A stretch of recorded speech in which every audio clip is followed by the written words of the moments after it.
In today's video, I'm going to teach you how to calculate percentages in Google Sheets. So if you're ready to demystify this handy feature, let's dive right in and streamline your data analysis process in just a few minutes. First things first, open Google Sheets on your computer or device. If you haven't created a new spreadsheet yet, you can easily do so by selecting New Spreadsheet from the Google Sheets homepage.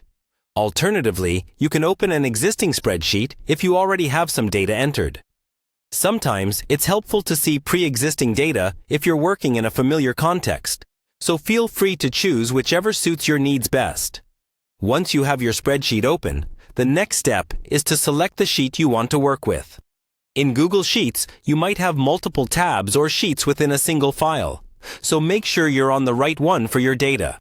Now on your selected sheet, place your cursor on the cell where you want the percentage result to appear. This is going to be where your calculation is displayed, so choose a spot that's easy to locate later. It's helpful if you keep your sheet organized.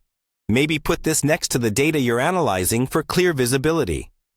With your cursor placed, the next step is to type an equal sign, which signifies to Google Sheets that you're about to enter a formula. Now, you'll need to input a simple formula. What's important here is selecting the second column's data and dividing it by the first column's data. For instance, if you're measuring sales growth, column A might have last month's sales figures, while column B has the current month's. Click on the first cell in column B with data, and then the corresponding cell in column A. Finish this step by typing a / to divide the numbers.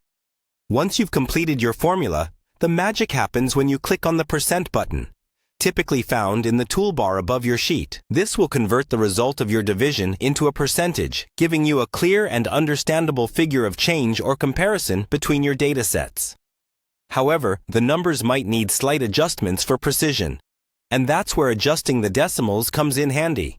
In the toolbar, you should see options to increase or decrease decimals. Fine-tune this until you have the level of accuracy required for your analysis. Precision matters, especially when conveying crucial data insights. Finally, to apply this calculation to an entire column, click on the cell with your completed formula. You'll notice a small blue square at the bottom right corner of the cell. This is your fill handle. Click, hold, and drag it down through the column to fill the formula in adjacent cells, effortlessly updating the percentage calculation across similar data points. And there you have it, creating a dynamic, quick way to track or compare data, all done simply by calculating percentages in Google Sheets. This skill can save considerable time and enhance your spreadsheet proficiency, making data analysis much less daunting. I hope this guide has been helpful, and I'll see you in the next video for more tips and tricks.